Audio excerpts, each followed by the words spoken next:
नमस्कार, राधे राधे, जय श्री कृष्ण। मेरे चैनल वृंदे राखी पर आपका स्वागत है। आज मैं आपको इस वीडियो में गुप्त नवरात्रे के दूसरे दिन की कथा, जो देवी तारा की कथा है, माँ तारा की उत्पत्ति की कथा है, वह सुनाऊंगी और इसी संबंधित कुछ और जानकारियां भी आपको दूंगी। तो आइए कथा प्रारंभ करते हैं। जब समुद्र मंथन हुआ तो सबसे पहले विष निकला। उस विष के प्रभाव से सारा संसार नष्ट हो सकता था। जब देवताओं ने विष को देखा तो वह समझ गए कि इस विष से पूरे संसार का नाश हो जाएगा। सभी देवता भगवान शिव के शरण में गए। भगवान शिव ने विष का पान किया और विष का पान करके उस विष को अपने कंठ में ही धारण कर लिया, जिससे उनका सारा शरीर बहुत ही जलने लगा। तब देवी ने तारा रूप में अवतार लेकर उपस्थित होकर भगवान शिव को बाल स्वरूप में अपना दुग्ध पान कराया, जिससे भगवान शिव की सारी पीड़ा समाप्त हो गई, उनकी जलन भी समाप्त हो गई। भगवान शिव को समस्त प्रकार की शारीरिक पीड़ा से मुक्ति मिली। ये जगत जननी माता के रूप में तथा घोर से घोर संकटों से मुक्ति हेतु प्रसिद्ध हुई। माँ के इस स्वरूप के भैरव का नाम अक्षोभ्य शिव है, जिन्होंने बिना किसी क्षोभ के हलाहल विषपान किया। देवी तारा के 3 अन्य नाम और स्वरूप से उनकी पूजा होती है। एक उग्र तारा, दूसरी नील तारा, तीसरी एक जटा। सर्वप्रथम उग्र तारा अपने उग्र तथा भयानक रूप से जानी जाती हैं। देवी का यह स्वरूप अत्यंत उग्र तथा भयानक है। देवी का यह स्वरूप ज्वलंत चिता के ऊपर या चेतना शिव के ऊपर खड़ी हुई मुद्रा में है। देवी तारा अपने भक्तों को कठिन से कठिन परिस्थितियों में तथा पथ प्रदर्शित करते हुए उससे छुटकारा पाने में सहायता करती हैं। दूसरा स्वरूप नील सरस्वती। देवी इस स्वरूप में संपूर्ण ब्रह्मांड के समस्त ज्ञान की ज्ञाता है। संपूर्ण ब्रह्मांड में जितना ज्ञान है वह सब देवी से ही उत्पन्न हुआ है। सभी ज्ञान और विद्या स्वरूप यह नील सरस्वती देवी हैं। एक जटा देवी देवी तारा का तीसरा स्वरूप है। इसका नाम एक जटा है। पिंगल जटा जूट वाली ये देवी सतोगुण संपन्न है तथा अपने भक्तों को मोक्ष प्रदान करती हैं, मोक्षदात्री हैं।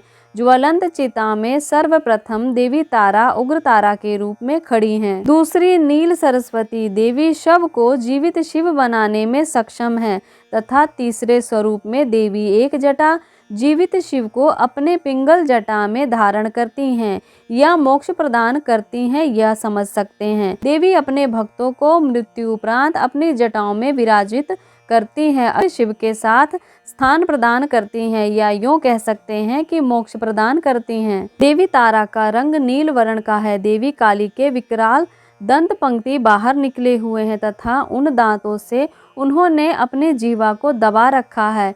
यहाँ देवी रजो तथा तमो गुण रूपी जीवा को सतो गुण के प्रतीक उज्जवल दांतों से दबाए हुए हैं। देवी काली का ही यह दूसरा स्वरूप है जो नील वर्ण में उपस्थित हुई। यह देवी तारा के रूप में विख्यात हुई। भव सागर से तारने वाली, जन्म तथा मृत्यु के बंधन से मुक्त कराने वाली, मोक्ष प्रदान करने वाली देवी तारा से संबंधित जो शक्ति पीठ है वह तारा पीठ के नाम से विख्यात है, जो पश्चिम बंगाल में स्थित है। वहां पर देवी तारा के और भी मंदिर हैं। बताया जाता है कि वशिष्ठ मुनि को ब्रह्मा जी ने तारा मंत्र दीक्षा दी थी, जिससे उन्होंने सिद्धियां प्राप्त की। देवी अन्य 8 स्वरूपों में अष्ट तारा समूह का निर्माण करती हैं तथा जानी जाती हैं।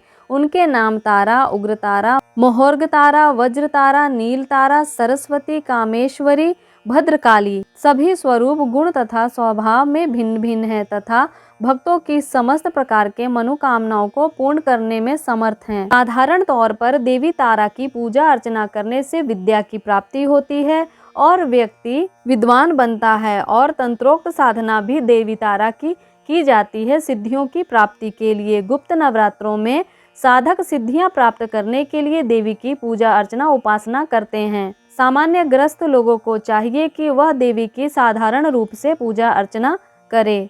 तो ये थी नवरात्रे के दूसरे दिन माँ देवी तारा की कथा, माँ देवी तारा की उत्पत्ति की कथा। इस संदर्भ में और भी कथाएं हैं जो शक्तिपीठ से जुड़ी हुई हैं कि शक्तिपीठ का निर्माण कैसे हुआ, वह भी मैं आपको जरूर सुनाऊंगी।